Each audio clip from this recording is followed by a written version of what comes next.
Inovadores. Inovadores. Inovadores. Inovação. Inovação. Inovação. Inovadores inquietos. Olá, pessoal. Boa tarde, boa noite para todo mundo que chega aqui. Meu nome é Marcos, eu sou sócio da Raise Shift. Estou aqui muito orgulhoso de ter a nossa empresa como fomentadora da comunidade Inovadores Inquietos. Nós somos uma comunidade que busca trazer inovação e transformar o mundo. E hoje, nesse palco que estamos, gostaria muito de apresentar meus colegas, meus amigos, meus parceiros, especialistas no tema, de um webinar muito interessante para todos, que vai falar do futuro do trabalho. Para começar a fazer essas apresentações e ir direto ao ponto, né, do que é esse tal de futuro do trabalho, eu quero chamar aqui o Júnior Chapim, especialista em treinamentos empresariais, mentor de carreira e novos negócios. Muito obrigado, Chapim, por estar conosco. Também vou chamar a minha amiga Renata, parceira de longa data, especialista em desenvolvimento, especialista no futuro do trabalho, psicóloga. E o Stefano, esse cara aí que é o profissional do futuro, né? Tá aí o nosso exemplar para mostrar hoje para todo mundo, né? Cara que trabalha com bastante tecnologia, é analista de inovação no Banco do Brasil, né? E gostaria de agradecer a todos vocês que estão aqui com a gente.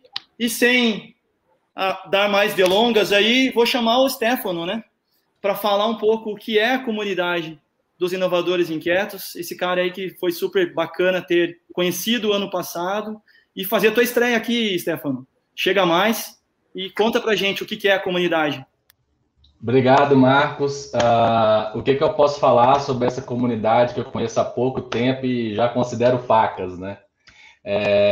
Somos uma comunidade que deseja transformar o mundo através da inovação, né? Nós temos colaboradores de empresas, empreendedores, professores, aprendizes e makers aqui dentro da comunidade. E nós somos muitas coisas, os rótulos não conseguem definir o que é um inovador inquieto. E o importante é que essa inquietude faz acontecer inovação nas nossas vidas, nas nossas áreas de atuação, nas nossas profissões, principalmente. E não existe inovação sem um inovador. É por isso que a comunidade existe, para agregar essas pessoas e juntar aqueles que são inovadores, aqueles que querem ser inovadores. Se vocês curtem o tema, independente da área, se é de RH, se é de outras áreas, né, que não do tema de hoje, confiram o conteúdo nas redes sociais e também no site www.inovadoresinquietos.com.br. É isso, Marcos. Show, meu caro. E não posso deixar de dizer que também sigam aí o Profissionais do Futuro, canal muito legal que o Stefano também tem. E vamos nessa, vamos à frente. Agora, né, vamos iniciar aí o nosso bate-papo. Eu queria chamar a Renata e perguntar para a Renata o que é, né, o futuro do trabalho e, mais que isso, o que é esse reskilling que muita gente está falando. Semana passada tivemos aí uma agenda Davos que falou muito sobre isso. Renata, estou ansioso aqui para escutá-la nesse contexto todo. Seja bem-vinda, mais uma vez. Oi, pessoal, boa noite. Obrigada, Marcos. Obrigada, pessoal, por estar aqui nesse bate-papo para falar do tema que eu estou apaixonada há pelo menos 2 anos e que o mundo tem discutido pelo menos desde 2016. Que foi quando o primeiro ano em que o Fórum Econômico Mundial lançou um relatório para falar sobre o futuro do trabalho, né? Primeiro Future of Work, depois virou Future of Jobs. Mas eu acho que mais do que isso, né? Acho que o mais importante para a gente discutir hoje é falar sobre a entrega da agenda e da revolução dos skills, que é o grande pano de fundo aí do que a gente precisa, de como a gente se mobiliza para esse futuro do trabalho. Né? E para contar um pouquinho do que é essa entrega da agenda do Reskill, é que foi uma das primeiras pautas do evento de Davos na semana passada, né? Mas eu acho que vale contar um pouquinho para vocês o que foi isso que aconteceu. Então, o Fórum Econômico Mundial ele existe desde 1971, eles começaram como Fórum Europeu e aí mudaram para essa característica aí de Fórum Econômico Mundial, e sempre no mês de janeiro tem um encontro anual em Davos, na Suíça, tá? Que é um resort até, deve ser bem bacana esse encontro presencial. E, tipicamente, eles reúnem mais de 3 mil conferencistas, né, participantes, né, e de vários setores. Então, representantes de poderes públicos, de negócios, das ciências, e é muito disso o que o Fórum Econômico Mundial se propõe a fazer, né? Então, eles estão comprometidos a desenvolver o mundo e engajar os negócios, os políticos, a academia e outros líderes da sociedade para dar um formato global e regional para as agendas das indústrias. Tá? Quer dizer, para dar forma para as agendas globais, regionais e indústrias. Mas vamos lá, né? Então, geralmente, tipicamente, todo ano acontece esse encontro. Eles também têm outras agendas aí que correm durante o ano, também encontro na China, nos Emirados Árabes e alguns outros fóruns, algumas outras conferências durante o ano, de 6 a 8, tipicamente. Nesse ano, por óbvio, não rolou o encontro presencial. Então, até deram um novo nome, chamaram de Agenda de Davos 2021, né, para o que foi uma série de conferências online, de webinars online. E aí, uma parte desse conteúdo eles disponibilizaram para o público e uma parte do conteúdo eles disponibilizaram para assinantes. Então, quem tipicamente ia até o encontro participou dessa outra segunda metade. E esse encontro que a gente vai falar hoje, que é o Delivering do Reskill Revolution, ele teve bem esse formato e a gente vai falar aqui hoje com vocês da primeira meia hora, né, em que a gente teve 5 painelistas contando um pouco sobre diferentes perspectivas de como que a gente faz para entregar a revolução do Reskill.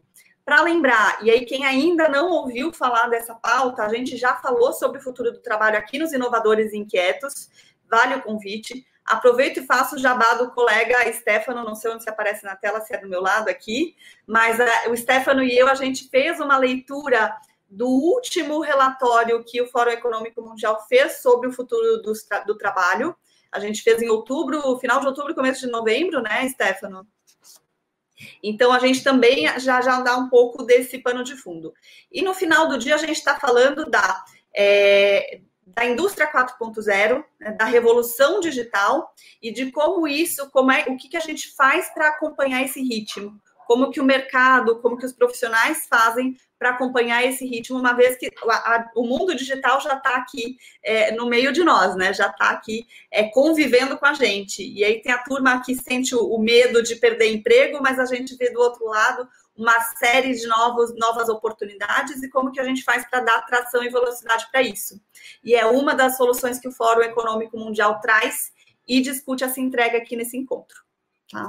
Então, o que eu queria fazer aqui é discutir, trazer um pouquinho para vocês o que a gente se propõe a fazer, na verdade, né? Já começando a falar da nossa agenda aqui hoje, o Chapinho, o Stefano e o Marcos, a gente vai falar sobre cada uma das falas que a gente ouviu e trazer também um pouco do entendimento que a gente tem de como que a gente pode dar um Ctrl+C, Ctrl+V, né? Como que a gente percebe essas leituras, esses sinais aqui no Brasil. Por quê? Porque por mais que a gente, né, que o próprio fórum esteja falando em gerar acessibilidade de uma certa forma, né, em moldar uma agenda global, a gente vê vídeos, né, e texto, material só em inglês. Acho que o vídeo é um pouco mais desafiador. Hoje, texto a gente coloca no Google, a gente consegue ter a tradução de textos, mas os vídeos, eles estão todos em inglês, com legendas que não necessariamente têm uma das melhores qualidades. E aí a gente se perguntou como é que as pessoas estão acessando esse conteúdo, que é importante, é relevante e em algum momento vai impactar a gente, né? Então, por isso que a gente acabou, essa turma de inquietos, acompanhou aí uma inquietação e falou, tá bom, vamos falar com a turma aí e explicar um pouquinho o que é essa agenda. Então, quem introduziu esse fórum foi o Andrew McAfee, que ele é um cientista do MIT, ele foi o moderador, tá? E ele traz uma leitura de que a gente está falando sobre essa urgência da gente fazer o reskilling no momento certo, né, na hora certa, porque a gente também tem um impacto potencializador aí que foi o Covid, que tem sido o Covid-19, que foi um grande, né, acelerador de todo o movimento da indústria 4.0. Até para dar um exemplo, eu hoje moro em Santa Catarina e estou trabalhando para o Rio de Janeiro. E se não fosse esse movimento, né, da pandemia, eu hoje não teria essa flexibilidade de estar morando num lugar, trabalhando para um outro lugar com a mesma qualidade. Então, a gente começa a perceber, de fato, as teorias do futuro do trabalho começando a ter essa nova forma, né? E aí o McAfee, ele traz uma frase que eu achei fantástica, nunca tinha visto na vida, né? Mas sobre o Jan Tinbergen, que é um alemão, ele foi o primeiro economista, vencedor do Prêmio Nobel de Economia, e que ele diz que a inequidade, né, a inequality, ela é a corrida entre a tecnologia, né, porque eu não sei vocês se já tinham ouvido sobre essa frase, né, mas a tecnologia, ela está vindo a passos largos, e como é que a gente faz para educar, para formar as pessoas na mesma velocidade, né? E por isso que a gente fala da revolução da recapacitação, a revolução do reskilling, para a gente tentar, né, a gente fazer um movimento ao máximo para ter essa mesma velocidade também no processo de capacitar. Tá? Muito disso vem, e aí que o Fórum Econômico Mundial fala, muito disso vem a partir dos soft skills, da nossa capacidade, que o Alvin Toffler fala, do aprender, desaprender e reaprender, né, e como é que a gente consegue aprender novas tecnologias com maior velocidade. Tá? Acho que essa é uma informação super importante para entender a importância dessa agenda. Por que a gente está falando sobre como que a gente entrega o reskilling? Porque até então, até o ano passado, o Fórum Econômico Mundial falava, a gente precisa mudar, mas não trazia necessariamente solução. No ano passado, eles trouxeram uma plataforma como solução, e agora eles começam a trazer melhorias para a plataforma, que é um pouco do que a Saadia, que é a primeira, ela não chega a ser nem apresentada como painelista, até porque ela é uma diretora do Fórum Econômico Mundial, mas ela apresenta novidades nessa plataforma do reskilling, tá? E que aí ela fala, o que a Saadia fala, né? Ela fala de 3 pontos muito importantes. Primeiro que foi um estudo que fizeram com a PwC, né, para entender qual que vai ser o giro econômico que essa revolução da revolução do reskill vai trazer. E aí, pelos estudos, até 2030 vai ter uma injeção de 6 trilhões de dólares na economia global. Então, assim, quem pergunta se a gente tem medo, né, vem aí um cheiro de que será que a gente precisa ter medo? Né, porque existe oportunidade de mercado. A questão é como que a gente faz para atingir essas oportunidades. E é muito uma crença que eu, Renata, tenho de como é que a gente faz para ajudar as pessoas a se moverem para essas novas oportunidades, como elas se desenvolvem, como elas aprendem novos skills. Tá? A segunda novidade que ela traz é de que no ano passado, né, então a ferramenta foi lançada no ano passado, até agora mais de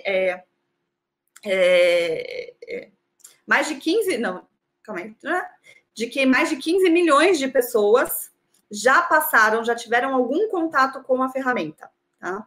E a expectativa deles é de terem um aumento ainda maior do uso dela. E aí eu acho que a gente vai ter, em alguns dos painelistas fala de como foi essa experiência já no ano passado. Tá? A terceira grande novidade que ela traz, e para mim que eu achei mais fantástica, é de que eles começam a falar de uma taxonomia dos skills. O que significa isso? E aí é o ponto-chave, de que a gente fala, e eu vi algum dia desses no WhatsApp, alguém falar do quanto que os nomes dos cargos eles estão sendo distorcidos. Né? Então, que a gente, e aí mesmo sem pensar com um tom de brincadeira, ou que a gente tem de senso comum, né, formalmente, o que a gente vê no mercado, nas indústrias, né, nos negócios, é diferente da taxonomia de conhecimento, de profissões que a gente vê na academia, né? E também é diferente do que a gente vê dos indivíduos. Então, essa proposta da taxonomia dos skills, ela começa a falar de, pelo menos, essas 3 partes começarem a falar a mesma língua.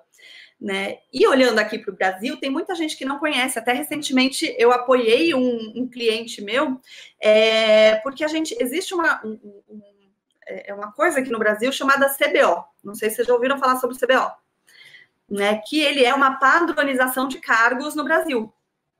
Então, isso por si só, a gente já está lá na frente, né? Que é super importante. A gente já tem um grande catálogo de quais são os cargos que as empresas no Brasil têm. E aí, como que a gente faz agora para reunir, né? O que é o senso comum que as pessoas conhecem dos cargos e o que as instituições de ensino, né, têm também dentro dessas padronizações, né? E aí, mais do que isso, mais do que olhar para cargo, a gente começar a olhar para conhecimento, né? Para conhecimento não, para competências até porque nesse manual da taxonomia, a gente vê, eles dão toda a estrutura do chá, conhecimento, habilidade, atitude, né? De como que é formada uma competência. Então, está na hora da gente começar a abrir, descer um pouquinho mais a lupa, olhar para as competências, mais do que olhar para o cargo, né?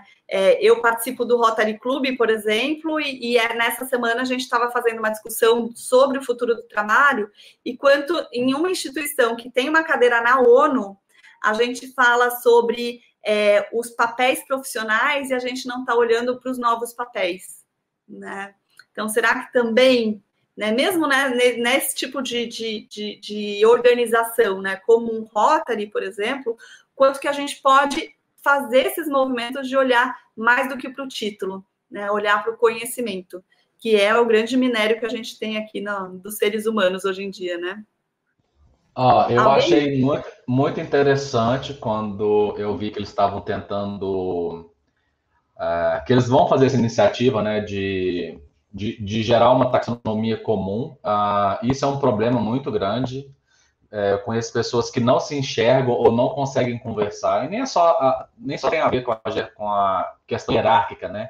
Tem empresa que é analista, tem empresa que é assessor, tem empresa que é consultor, e esses nomes geram confusão, né? Outro dia eu estava conversando com uma recrutadora e ela falou que, tipo, né, existe um cargo chamado Business Development, né, que seria desenvolvimento de negócios. E as empresas estão usando para áreas de comércio, entendeu? Comerciais, vendedores. Só que, em tese, o original ali do desenvolvimento de negócio seria a área que fecha parcerias grandes, né? Consegue parceiros, entre outras coisas. Então, essa equalização, eu acho que ajuda, sabe? Não é a pílula dourada, nem a bala de prata do problema aqui, como a gente vai ver nos próximos assuntos, mas é uma boa iniciativa, e principalmente quando a gente pensa em um mercado global, né? A pessoa poder enxergar, e também as empresas que estão precisando, as organizações que estão precisando, começarem a conversar a mesma língua, sabe? Não, igual eu falei, não é a solução, mas é uma boa iniciativa, essa de criar uma taxonomia única, né? A gente tem regulação e padrões para tudo no mundo, né? Por que não padronizar o nome dos cargos, das competências e das profissões e etc. Ô Stefano, vou me meter aí nessa discussão, mas porque eu fiquei pensando assim, para quê? Para que ter isso, né? E eu acho que tem essa necessidade de todo mundo falar da revolução da recapacitação, do reskilling. As pessoas precisam conseguir, de certa forma, entender as nomenclaturas para falar onde elas vão se recapacitar, né? E se a gente fica naquela panaceia de nomenclaturas, muitas vezes ela vai escolher, talvez, aí business development, e de repente, tipo, cara, não é isso que o mercado precisa, ou não é isso que deve ser usado nesse futuro do trabalho, né? Então, eu gosto bastante do tema, né? Taxonomia, para mim, a primeira vez que eu vi sobre isso, estava lá trabalhando com gestão do conhecimento, e ela continua sendo muito necessária, inclusive para ver o futuro, né? Para mim é um pouco aí desse guia aí, me metendo na discussão aí de vocês, mas tentando entender o para quê, né, que a gente tem que ter isso, tá? Minha visão acho que é um pouquinho essa, não sei o que vocês acham. Eu acho importante conectar o nosso sistema de ensino com as necessidades de mercado. Então, se o mercado exige, né, uma certa competência, é importante que o sistema de ensino fale a mesma linguagem. Então, se a gente já tem essa dificuldade, quando estamos falando de cargos, aí, em nomenclaturas, imagina quando a gente está falando de competências necessárias do mercado e que o sistema de ensino precisa estar conectado, e hoje ele não dispõe. Então, o Marcos comentou bem, eu me preparo, mas eu me preparo para quê? Se eu não entendo muito bem qual é o meu próximo nível, qual é o cargo que eu quero atuar, como esse aí, que a nomenclatura ela não diz muita coisa, então, talvez a gente voltar aos tempos que a nomenclatura precisa ser bem simples, mas identificar bem a necessidade da função, aquilo que precisa ser executado. E aí sim, o sistema de ensino muito conectado, e aí vai envolver o sistema privado com o serviço público, né, de governos e todo mundo bem conectado, justamente para a gente falar a mesma linguagem. Senão vai ficar a Torre de Babel, lembra? Na hora que todo mundo começou a falar, cada um falar uma língua, o negócio já... Acho que foi ali o problema. Uhum. Show, show. Não, e sabe como eu vejo, né? De que a gente está buscando cada vez mais conhecimento do que profissão, né? Porque as carreiras, elas estão menos lineares, né? A gente vê as pessoas, né? Eu vejo movimentos de carreira em que as pessoas, elas andam para o lado, às vezes até para trás, para poder adquirir algum conhecimento pela experiência, e é o que, né? O futuro do trabalho, a gente, né? As teorias falam de que a gente vai precisar pivotar, fazer grandes migrações de carreira, de 2 a 3 grandes migrações de carreira no decorrer da nossa vida, né? Então, quando você começa a sair aí da busca pela profissão e pelo conhecimento, essa taxonomia é uma grande chave aí de conexão. Aí, na sequência, a gente teve um representante do LinkedIn falando, é isso, Stefano? Isso, o CEO do LinkedIn, o Ryan Roslin, ele falou um pouco da plataforma Cockpit, que tem lá no LinkedIn. Eu não sei se é aberto ao público, eu acho que não. Mas ele explicando como que o LinkedIn está tentando enxergar e ajudar nessa questão, foi o que eu falei no início da minha fala, é que taxonomia não é só um dos problemas, né? Então, nesse cockpit, ele, por exemplo, levanta alguns números, eu vou ler aqui. O LinkedIn hoje tem 722 milhões de usuários, pessoas físicas, né? Pessoas que se cadastraram lá. 722 milhões. 55 milhões de empresas. E o número mínimo de vagas lá ofertadas, ele falou assim, a qualquer tempo, é de 14 milhões de vagas. E aí... a gente percebe muito, né, a questão do que você falou, que é o inequality is a race between technology and education, né? Existe um livro da Cláudia Goldin e Lawrence Katz com esse mesmo nome, e ele tenta provar esse conceito, né, de que a tecnologia está sempre à frente da educação, né, que a educação é que corre atrás. Então... ele fala alguma coisa sobre isso, e aí ele começa a dar o exemplo, né? Porque, assim, a gente tem muita pessoa lá no... ele não falou o número de pessoas que estão open to work, né? Que é uma ferramenta do LinkedIn para pessoas que estão procurando trabalho ou estão abertas a trabalho. Mas ele fala que o Covid acelerou, né, a digitização ou a digitalização dos empregos de 1 ano em menos de 5 meses, que várias vagas que eram, né, offline, hoje as empresas já estão aceitando contratar de anywhere, né, de qualquer lugar. E o mais legal é que 75% das vagas do LinkedIn são para áreas de dados, IA e tecnologia, programação, ou desenvolvimento de produtos, principalmente digitais, tá? E aí, ele dá alguns exemplos, que é esse que a taxonomia talvez possa atender um pouco, de que, por exemplo, uma pessoa que trabalha com alimentação no setor de alimentos, né, provavelmente, né, em restaurantes, que tem atendimento ao público, não à indústria, ela tem 75% ou mais das habilidades necessárias para um atendimento ao cliente. né? Hoje as empresas têm muitas vagas de Customer Service, né? Que tem lá um LinkedIn, de experiência do cliente, Customer Success, etc. Sucesso do cliente, experiência do cliente e o próprio atendimento ao cliente, né? Eu lembro de ter visto numa palestra da Salesforce, né? Um diretor da Salesforce se redimindo, porque a Salesforce, em 2014, tinha falado que os bots iam acabar com não sei quantas vagas na área de vendas, e em 2019 ele falou assim, a gente errou. Os bots criaram não sei quantas milhões de vagas a mais, porque agora as empresas não dão conta de atender o tanto que as pessoas... os bots agregaram na operação e elas conseguem mais leads, mais clientes potenciais, etc. E aí, também o outro exemplo que ele fala, por exemplo, bartender é um emprego muito comum lá nos Estados Unidos, né? Geralmente o jovem que está querendo pagar a faculdade e tal, vai trabalhar num bar, alguma coisa assim, esses tipos de trabalho. E aí que essa pessoa também tem quase 80% das skills, das competências necessárias para uma área de vendas.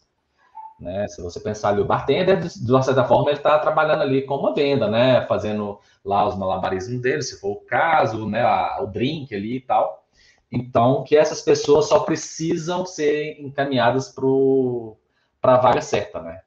E aí, E aí eu tenho algumas ponderações com relação, primeiro, o LinkedIn é uma plataforma, é a maior plataforma de trabalho que a gente tem, só que a gente percebe que, como ele até mesmo disse, 75% das vagas são na área de tecnologia e afins. E uma coisa que eu e meu amigo Chapin gostamos de falar, e no Brasil, né? Como é que tá isso aí? Então, eu trouxe alguns números do Brasil, tá? No último número que a gente tem, que é do PNAD, que é a forma que o IBGE mede o desemprego, a gente tem 14 milhões de desempregados, o que dá 13% da força potencial de trabalho. E uma coisa legal, que aí quem estiver assistindo quiser entender, desempregado não é o que a gente conhece como desempregado. No cálculo, para fazer estatística, são pessoas que não estão ocupadas ou subocupadas neste momento e estão procurando ativamente um emprego. Então, desempregado não é todo mundo que você conhece que não está fazendo nada. Esses são os desocupados, esse é o total de desocupados. E aí, uma coisa que me chamou muita atenção é que, além desses 14 milhões, existem quase 6 milhões de desalentados, que são pessoas que não têm motivação e pararam de procurar. E um dos motivos de parar de procurar é não se acharam nas vagas, nunca achou uma vaga com a experiência que é exigida, nem com as competências que é exigida. Então, quando a gente olha no global, nós temos mais de 20 milhões de pessoas, um pouquinho mais, que não têm uma ocupação. Umas ainda estão procurando, outras desistiram. E aí, lá no site é muito legal, IBGE, pode focar no Google, IBGE, desemprego. Tem lá como que é calculado, e etc. Então, eu não vou ficar explicando muito aqui. Mas entender esse tipo de número é interessante. E aí, o Cine, que é um sistema nacional de empregos, né, de vagas na indústria e comércio, hoje se transformou no site Trabalha Brasil, tem mais de 1 milhão de vagas postadas lá, cadastradas lá, abertas. E aí, para levantar isso, né, como que a gente faz esse casamento, né? Pô, você está lendo assim, no LinkedIn tem 14 milhões de vagas, no Brasil tem 14 milhões de pessoas procurando emprego. Pô, casou, né? 14 milhões com 14 milhões, coloca as pessoas lá. Mas não é fácil, porque a maior parte das vagas são vagas muito específicas, principalmente as do LinkedIn, né? Então, assim, eu vou deixar algumas provocações aqui para vocês e para a audiência, né? O Brasil, até um tempo atrás, tem uma corrida, ainda tem, né? Uma corrida pela educação superior, tá? E existe um descasamento entre a academia, né, seja ela privada ou pública, sobre o que o mercado pede, isso é natural, tá? Mas talvez com essa taxonomia resolva um pouco, pelo menos, principalmente nas privadas, tá? E aí, um outro descasamento que tem é das skills necessárias, né? Mesmo pessoas, e eu acompanho a discussão de um amigo meu, que ele é PhD também não encontra um emprego do nível que ele formou, não, sabe? Então, assim, existe um descasamento, não é só para baixo, não é só pessoa subqualificada, existe também um overqualification aí. E aí é que entra o reskill, né? Porque pessoas de qualquer área podem entrar nessas 75% de vagas de TI, de programação, principalmente dados também e IA, tá? E aí entrando mais no problema do Brasil, é o acesso à tecnologia e informação, né? Como fazer esse reskill num país que, apesar de ter hoje milhões de pessoas com celular, smartphone, mas e a conexão? E as trilhas? A pessoa às vezes não sabe, né? E aí eu vou dar um exemplo, por exemplo, a minha mãe, se ela para ela procurar emprego, ela monta um currículo, pede a gente para montar o currículo no Word e distribui nas lojas perto da casa dela, para ela poder, sabe, um emprego de assistente, balconista, etc. Né? Então, acho que no Brasil a gente tem que trazer muito esse conceito de... Né, e a pessoa que não tem um 4G? Né, e a pessoa que não tem acesso? Como a gente vai fazer esse reskill? E aí, também, a outra provocação seria assim, né, o que as empresas estão fazendo? Né? Reskill e educação não dá para continuar mais igual loteamento, né? Você pega compra um terreno, mete uma cerca lá, divide a terra e espera a prefeitura chegar com luz, água, esgoto e uma linha de ônibus.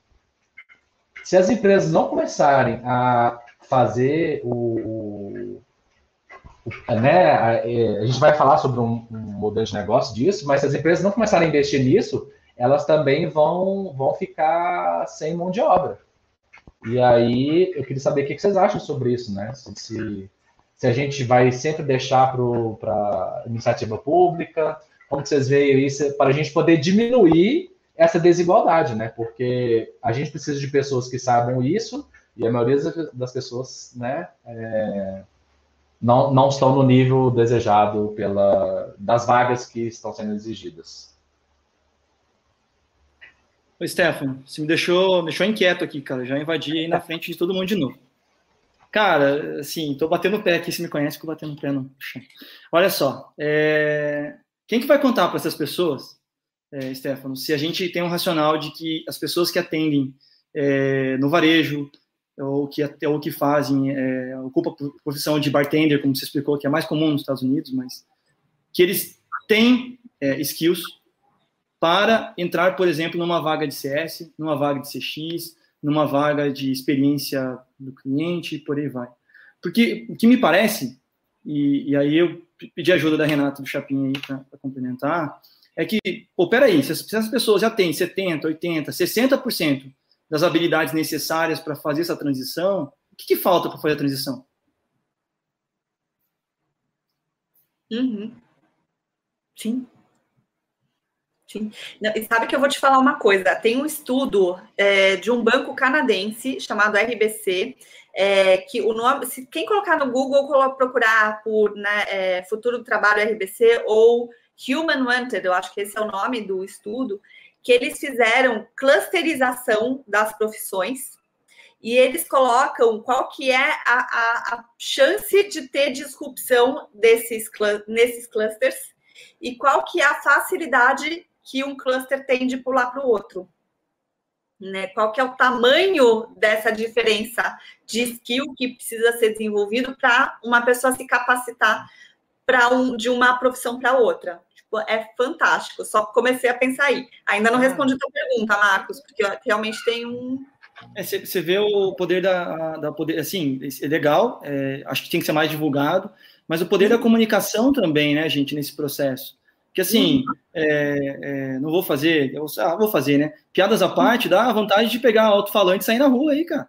Tipo, cara, olha só, olha quantas startups estão precisando de pessoas com essa habilidade, e aí você quebra a cara colocando pessoas que não têm essa habilidade para trabalhar nisso, sendo que tem, cara, um batalhão de gente que pode fazer essa transição para uma outra indústria que ela nem imaginou. Né? Sim. Enfim, acho que isso me inquietou aí, desculpa eu quebrar o roteiro, vai. Manda ver, gente. É um grande desafio, né, Marcos?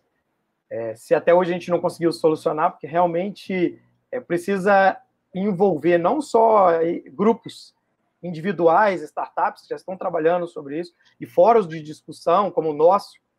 Imagina, é só um começo disso tudo. E essa comunicação, para chegar no nível dessas pessoas, tem que ter um apoio muito forte como eu falo, do governo, tem que ter um apoio muito forte também do sistema privado para promover esse nível de informação, sabe, de intelecto, né? De dizer assim, ó, as necessidades são essas, quem tem esse tipo de habilidade é desperta. Hoje o acesso é muito simples, as pessoas passam mais de 4 horas no próprio celular, então é possível chegar à informação, sabe? Eu creio. Só que requer um pouco de iniciativa, e a iniciativa que não tem ainda no nosso país, né? É o que eu vou apresentar daqui a pouco também, que está acontecendo muito legal nos outros países. Eu acho que eu também vejo outras 2 inquietações. A primeira é de essa turma de desalentados, que me faz lembrar também dos neném, né? Que a gente tem uma geração de jovens que nem estudam, nem trabalham. Para mim, eu acho isso desesperador, né? Porque, assim, é o desalento antes mesmo de começar, né? De dar o play. E aí, o que será que está faltando para essa turma ter a sacada de que tem oportunidade, de que, né, tem espaço para eles, sabe? E talvez seja, pirando, tá? Assim, a gente pensar num processo de formação de 4, 5 anos, na velocidade em que a tecnologia está caminhando, será que atende? Né? E de novo, e aí eu volto para a tua pergunta, né? Como que a gente faz as pessoas perceberem isso, e de que hoje tem uma série de possíveis formações de conhecimento e não carreira. Eu pensei nisso aqui. Tem 1 milhão de coisas para falar em cada uma das agendas. Se deixar, você não fala do teu painelista aí, ô Chapim. É verdade. Acho que é bem interessante a fala dela. É uma mulher, o nome dela é Mariem Jamé, provavelmente é isso. Ela nasceu no Senegal, ela é fundadora do I'm the Code, que é um movimento que agora ele é global, mas liderado pela África. Eu acho que isso foi super importante, a presença dela, a fala dela, e as pessoas poderem escutar esse tipo de coisa. E ela consegue mobilizar governo, setor privado, algumas entidades filantrópicas, investidores, para conecta tudo isso para investir em tecnologia futura, para ajudar mulheres e meninas marginalizadas, que estão na região de fronteiras, que sofreram com guerras, várias crises, e agora também o Covid, que tirou todo esse acesso à educação, tirou o acesso ao crescimento, à geração de habilidade. Então, ela teve uma sacada bem interessante, utilizando um método de ensino que se chama STEAM. Ele vai falar sobre ciência, tecnologia, engenharia, artes e design e matemática. Então, vai fazer com que o professor não seja mais o direcionador da atividade, mas o aluno seja o centro ali do nível de conhecimento, e estimule o aluno a trabalho em equipe, a saber trabalhar a escutatória, a sua própria oratória, e desenvolver nele habilidades nesses ramos que a gente comentou, né? Ciência, tecnologia. Não necessariamente os projetos precisam ter todas essas matérias, mas o fato de agrupar isso vai aguçar nele um poder de investigação e solução de problema. Então, ela já começou isso, ela fez um trabalho quando você comentou lá, já tem 1 ano dessa plataforma de reskilling, então já tem 3 meninas do Quênia que já foram treinadas, a plataforma dela de requalificação trabalha com o sistema de programação, linguagem Java, outros tipos, já estão com 7 tipos de linguagem, e já meninas que já conseguem programar, e assim já tem muito mais oportunidade no mercado de trabalho. Então, ela está atuando muito forte em meninas e mulheres marginalizadas. Então, você vê que é possível fazer, basta a iniciativa de querer fazer, e o mais importante, quando você consegue envolver e conectar o sistema público, né, o governo, o sistema privado, financiadores que são investidores, eu acompanhei um pouco o site dela, está bem grande isso, e tem um investimento muito pesado, é possível fazer e começar a transformar a vida de pessoas que não tinham nem por onde... quando a gente fala de LinkedIn, ela comentou uma coisa importante, quando o palestrante falou sobre LinkedIn, ela falou, mas hoje, enquanto a gente está discutindo, tem meninas que estão sentadas que não sabem nem o que fazer. É o que a gente comentou, né? Que não entende a habilidade, e que se não tiver habilidade, não tem emprego, não tem dignidade, não tem o que fazer, e a perspectiva para esse novo mundo que a gente espera, um novo mundo que tenha mais oportunidades e igualdade. E aí veio veio o intermediador fez uma pergunta bem interessante, que é sobre a habilidade do STEAM, que ela requer um esforço, uma diligência muito maior para implementar. Como é que ela engaja isso? Qual o segredo do sucesso? Ela falou, se você quer alcançar 1 bilhão de pessoas, precisa incluir pessoas na discussão, precisa fazer parte, a voz precisa ser ouvida. E é isso que está acontecendo com ela. A voz dela está sendo ouvida. E ela falou, se minha voz está sendo ouvida, a voz dessas meninas marginalizadas também estão. Então, esse é o primeiro passo. O segundo é que a habilidade já existe no mundo inteiro. Tá? A gente sabe o que fazer, sabe o que funciona e o que não funciona. Precisamos agora utilizar os especialistas que ela comentou e trabalhar forte nessa ligação que eu comentei de governo, entidades, propondo soluções principalmente para as áreas de difícil acesso. É muito fácil trabalhar num país desenvolvido, mas nos países subdesenvolvidos, que falou da África, o Oriente Médio, tem muito mais dificuldade, principalmente essa região de fronteira aí.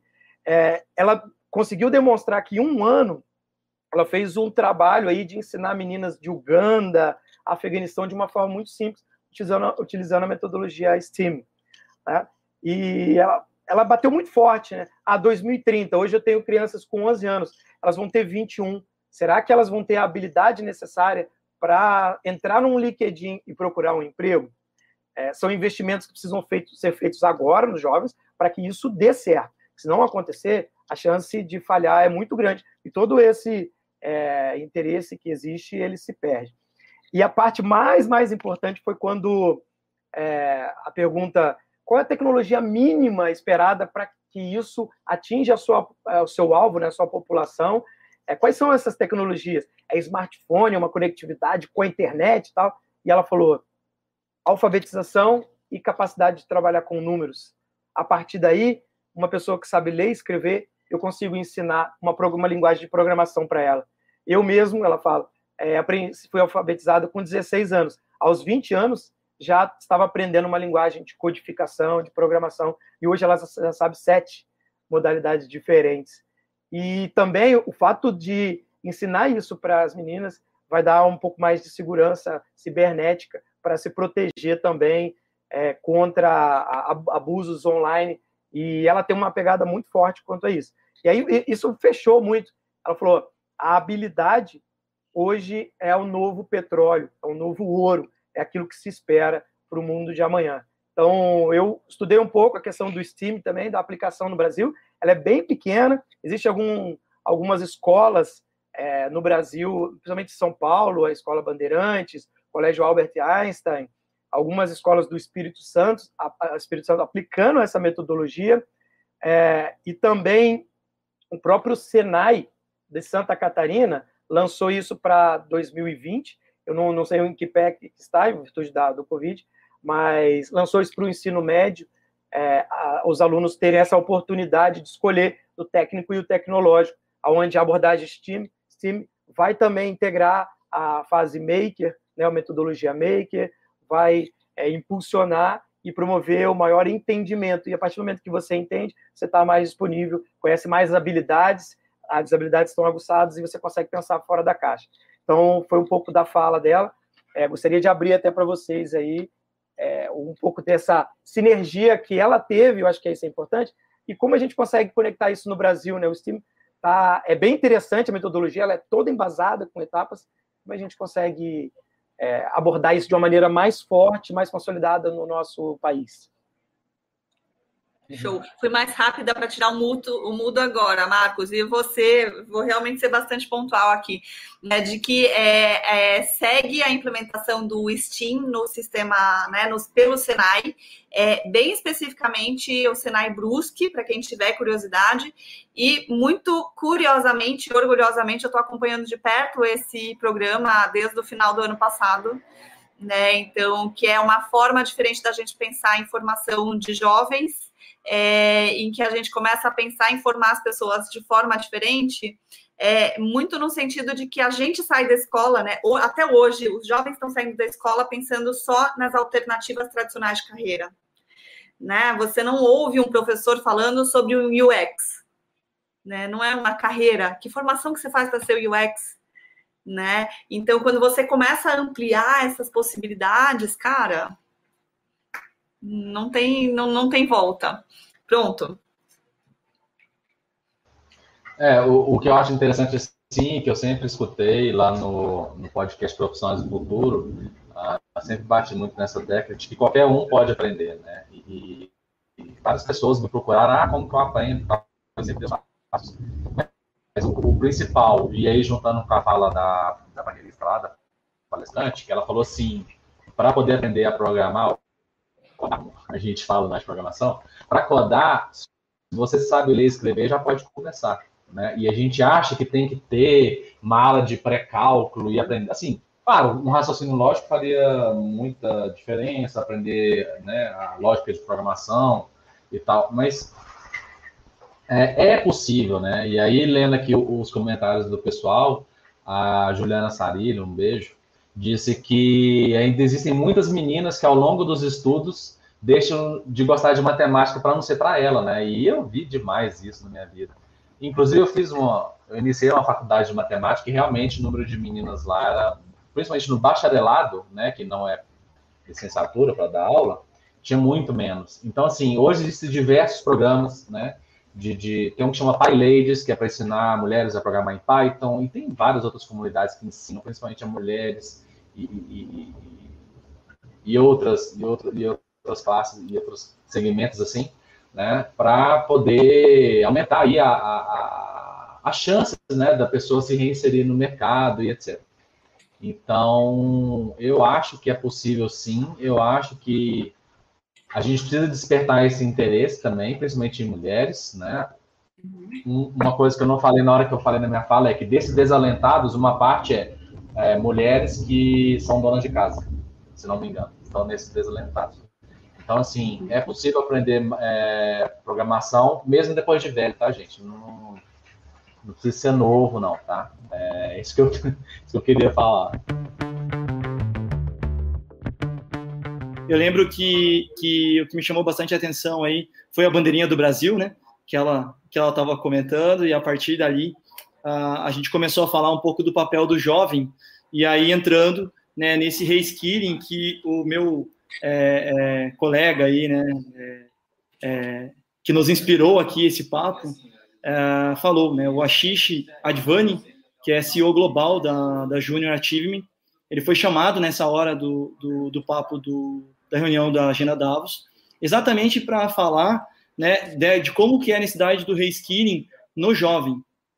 Obviamente, né, o Ashish Advani, até pela Junior Achievement, ele tem falas muito legais, é um cara que vale a pena seguir, vale a pena, e ele é bem atuante, diferente de alguns palestrantes que não têm as redes sociais bem ativas, ele é bem ativo. E eu guardei algumas falas que ele aplica e ele trouxe dentro da Agenda Davos, que eu acho que é muito interessante, né? Então, assim, a primeira fala, e aí me perdoem porque eu não quero falar errado, é assim, ele fala muito, né, que é muito importante, né, o fenômeno da necessidade do reskilling que a pandemia trouxe, porque o papel do jovem ficou muito mais evidenciado na criação de empregos, em buscar emprego. Sabe? E outra fala que ele diz muito, do jovem comparado aos pais, que agora é a hora, né? É uma oportunidade onde os jovens podem ajudar os pais que estão passando aperto. Então, veja que interessante, isso são falas que ele trouxe, que se colocam nesse momento aqui, né, do reskilling, pensando, né, na pandemia do Covid. E aí, dentro do diálogo que ele trouxe na agenda, né, ele coloca uma reflexão para se fazer, né? A gente está falando bastante de reskilling, mas a reflexão de que há 1 bilhão de jovens fora das escolas no mundo atualmente, ela é bem impactante. A gente está falando de várias coisas aqui que precisa movimento, né? E aí 1 bilhão de jovens fora das escolas, se imagina que não é bem esse movimento que a gente está falando. Os principais 3 pontos que eu anotei, né, do Ashish, quando ele trouxe, o mindset, e aí a gente escuta demais de falar da tal do mindset, da mentalidade, mas o mindset é muito necessário para os jovens também. A gente acha que só porque é jovem já abraça novas tecnologias, abraça novos pensamentos, e é longe disso, né? Infelizmente tem muitos casos, inclusive desses que vocês comentaram aí da geração neném, que a Renata trouxe aqui, e outros, né? Que o mindset, ele ainda não olha o momento que estamos, né? Não olha o que a gente precisa. Ele também traz nesses 3 pontos a narrativa dos skills, e aí o skill que ele coloca mais importante dessa narrativa toda é o skill do empreendedorismo. Então, o skill do empreendedorismo nesse jovem é um dos skills mais importantes. E o 3, que me chamou bastante atenção, o terceiro ponto, é o que se chama de microcredenciais. E aí, inclusive, de alguns cases que eu quero até explorar mais. Até perguntei para Renata um pouco de quanto que isso é público, porque, né, não se tem muita divulgação, mas eu vou falar um pouquinho do case. Dessas microcredenciais, e cada vez mais que esses jovens tenham aprendido esses skills, né, eles precisam de credenciais para acessar os mercados. E aí, essas microcredenciais é o terceiro ponto que o Ashish Advani coloca. Pensando nesse ponto, um case que ele trouxe foi uma parceria aí do LinkedIn com a Microsoft. Eu também fiquei super interessado, Stefano, de sentar no cockpit do LinkedIn. Isso deve ser muito legal para todos os movimentos, né, que está se fazendo. Mas eu acredito, o case, ele não apresentou o case, ele citou o case, e aí a parceria do LinkedIn com a Microsoft, não só na preparação do skill, mas das microcredenciais que são tão importantes, né, no dia a dia, que vulgarmente muitas vezes a gente chama do networking, mas muitas pessoas entendem o networking talvez não no jeito muito adequado, mas as microcredenciais, para mim, me soam um pouco disso. E aí eu queria perguntar aí para vocês que também assistiram aí a palestra como um todo, o que vocês acham, que ponto que chamou mais atenção? E a famosa pergunta, né, Stefano, e no Brasil? Volta aí para a mesa. E aí, meu caro? Eu acho que tem muito a ver com o que a Renata disse, né? Você falou um pouco aí de mindset e agora das microcredenciais, né? O pessoal conhece também os Micromasters, né? Alguns cursos que seriam alguma coisa aí, gerariam crédito para um mestrado, mas na verdade eles são bem direcionados para hard skill. Eu acho assim que continua no problema da comunicação, entendeu? Continua no problema de, ei, jovem, a vida não é só TikTok e Reels do Instagram, entendeu? A internet tem mais coisa para você aprender. E aí também entra muito no que a Renata disse, das possibilidades de carreira. Às vezes a pessoa nem sabe que existe uma carreira, né? Eu conheço, a maioria dos UX que eu conheço não vieram da área de design de interiores, design de produtos, né? Tem o desenho industrial no Senai, se não me engano. São pessoas que vieram de outras áreas, né? Até não correlatas aí com... E aí, Chaco? Até não correlatas com as áreas, sabe? Então, assim, tem que ter esse casamento, né? Quando ocorrer, né, todos os alinhamentos do universo, talvez a gente consiga equiparar aí essa corrida e diminuir a distância da desigualdade, que é o que a gente está tratando aqui, essa desigualdade, esse descasamento de tudo, das informações, da educação, das vagas, das pessoas também, né, de não saberem, né, o que fazer, né, quantos colegas e amigos me procuram para saber como que começa com ciência de dados, como que começa na área de UX, mesmo não sendo da área, né, eu acabo dando alguma dica ou outra de por onde elas começam, porque as pessoas têm medo, né, as pessoas têm medo. Hoje a internet tem muita informação, muita. Então, a pessoa tem medo de começar errado e perder tempo, né? Mas uma coisa que eu brinco se você não sabe nada, qualquer coisa é lucro. E aí, então a gente deveria investir também na análise crítica, né? De estudar, de entender e de correr atrás também. E aí tem muito a ver com mentalidade. Mas eu realmente também queria conhecer mais desse projeto do LinkedIn com a Microsoft. Acho que deve ser bem bacana, até para construir os painéis online lá, deve ter sido assim, né, uma massa de dados gigantesca. Não sei se eu respondi a sua pergunta, se eu divaguei muito. Mas vamos lá. Não, mas o case a gente vai atrás. Eu acho que é muito interessante. E no momento, né, a reflexão no momento da pandemia, como está acontecendo o movimento de reskilling que reflete no cockpit do LinkedIn, né?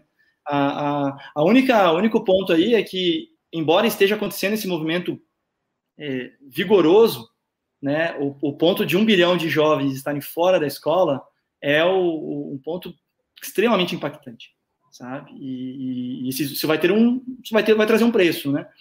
Como a gente vai lidar com isso ainda é uma incógnita. Mas, Renata, fala aí, Renata. E o Stefano ia falar, mas você já falou, Stefano. Posso ter os meus minutinhos? Só para falar que eu bati na hora que eu falei, mas existem diversas iniciativas que surgiram, né? Teve uma de chatbots para moças também, para senhoras, que ensinava as meninas o chatbot na plataforma da empresa e quem fosse avançando conseguia a vaga a gente chama de professor de bot, né? De criador de bot. Tem várias empresas agora que lançaram 30 mil bolsas de IA e dados. Então, assim, existem alguns movimentos e basta procurar. Curso bom e de graça tem, é isso que eu quero dizer. E tem formas alternativas também, né? De pré-financiamento, de investimento. Eu não sei quem de vocês me contou dessas, né? De que tem gente que investe num profissional, né? E para ter o retorno depois ao longo da carreira desse profissional.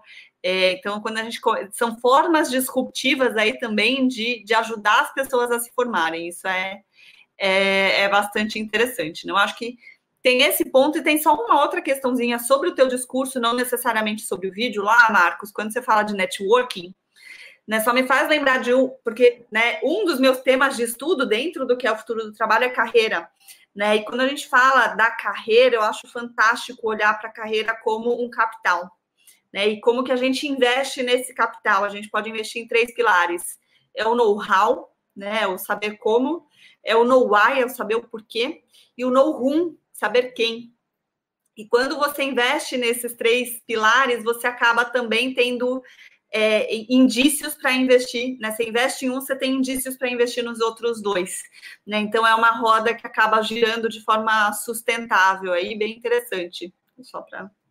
É um paralelo interessante, porque quando se fala das microcredenciais, fala que com base nos skills obtidos, né, vai existir a busca pelas microcredenciais. Mas, gente, acho que já passamos aí de 1 hora do nosso webinar e eu preciso ainda fazer uma excelente pergunta para o Chapin, chamar ele para a conversa, para esse fechamento do que foi, né, a Agenda Davos, nessa temática do reskilling.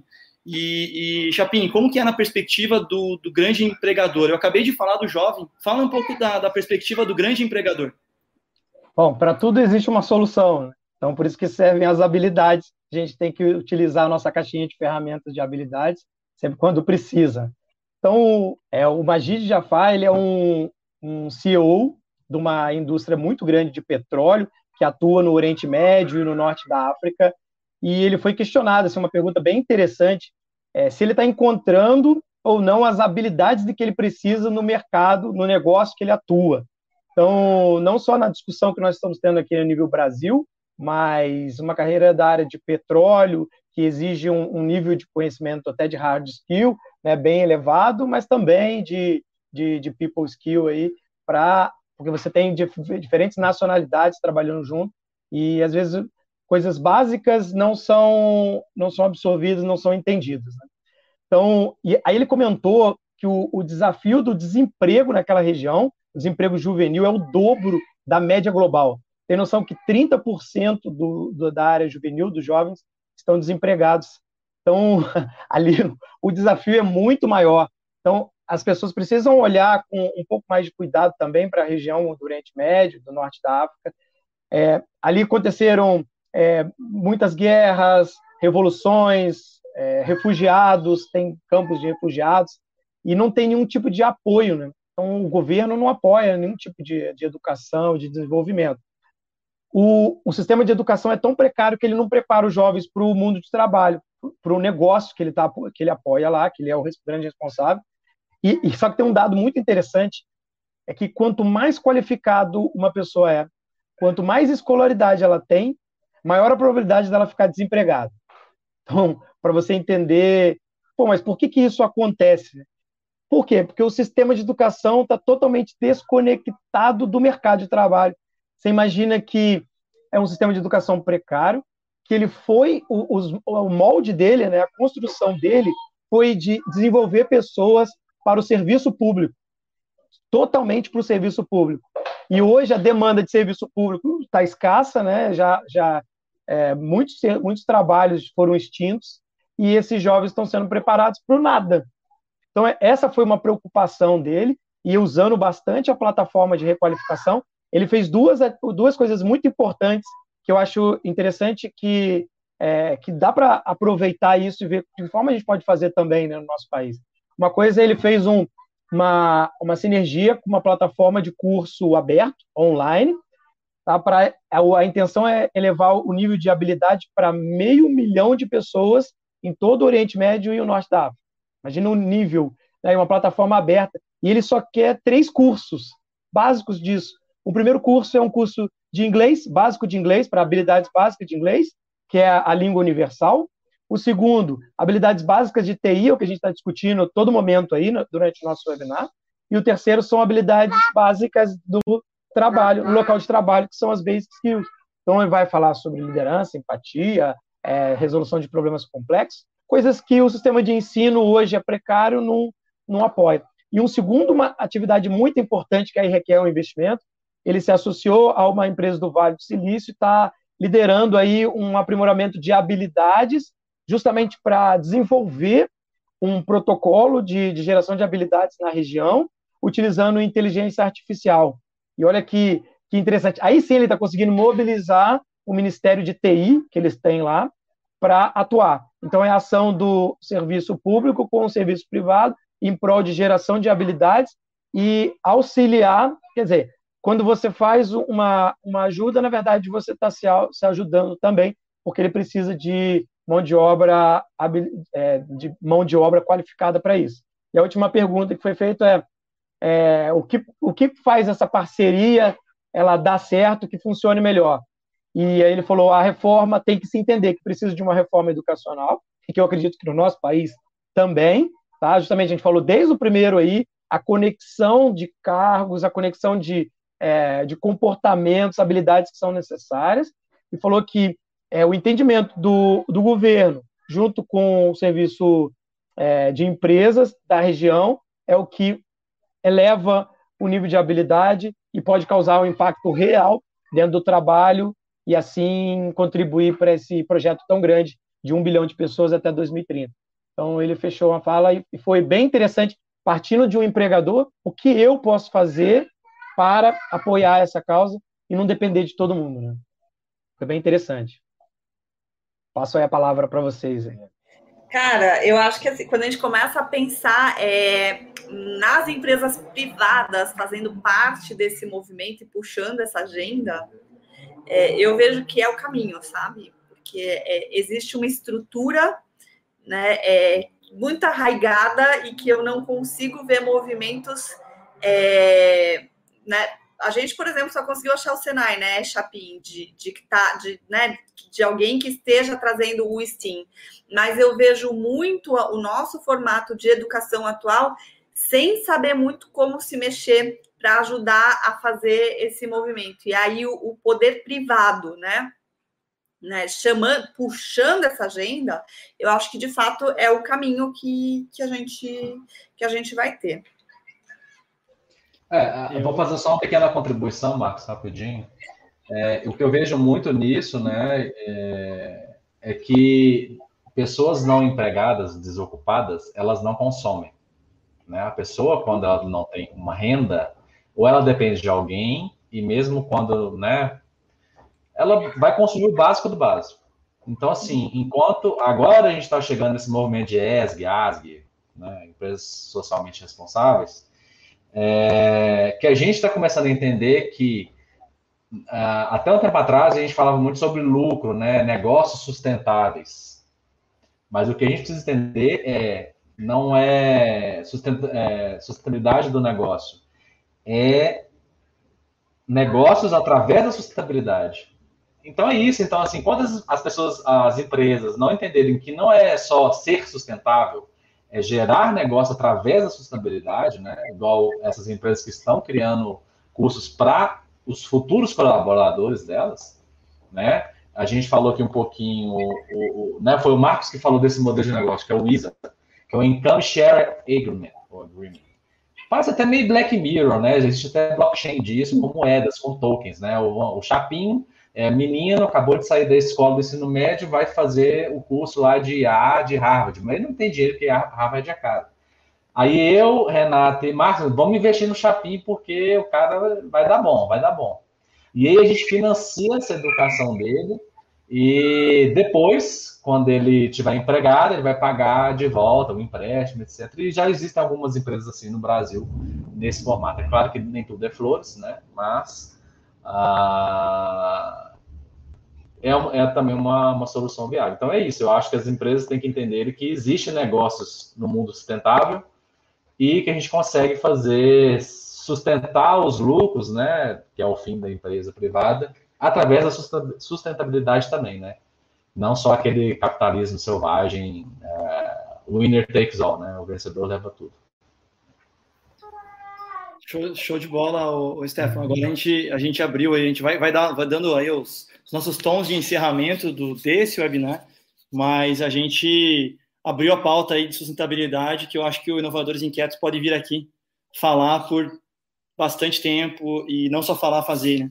Eu acho que uma coisa que sempre me marcou quando fui apresentado a sustentabilidade do jeito correto, é que sustentabilidade constrói o futuro hoje, né? Então, isso é algo super importante, não só importante, como necessário para todos os tipos de negócio e para que a inovação construa realmente esse futuro e que ele seja melhor, né, do que a gente está hoje. Dado curioso, tá, Stefano? Essas plataformas que fazem esse empréstimo, elas são plataformas que, no Brasil, pelo menos, um dado que eu vi de um player de 30 mil usuários que já fazem financiamento, apenas 700 aplicaram para esse tipo de modalidade. Então, quando eu penso lá no cara no Ashish, que falou a questão de mindset para esse jovem, eu vejo algumas coisas aí que precisam ser estudadas e pesquisadas, porque imagine que a proposta seja assim: o jovem, vou usar o jovem Chapin, o menino Chapin, está ali iniciando sua carreira, e existe uma possibilidade de ele fazer uma baita capacitação, de entrar dentro de um mercado incrível, e a proposta seja: legal, a partir do momento que você trabalhar e ganhar acima de tanto, aí você vai começar a me pagar. Só que você acabou de adquirir um compromisso de que você vai trabalhar naquela função, que você vai, né, se aplicar naquilo.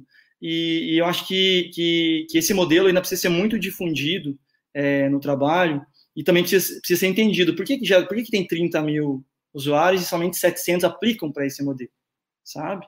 Então, enfim, né, não tem respostas, tem perguntas. A nossa pergunta vem do nosso colega aí, Uber. Um abração para o Uber aí que nos assiste, né? E a pergunta é a seguinte: como profissionais que têm excelentes soft skills, habilidades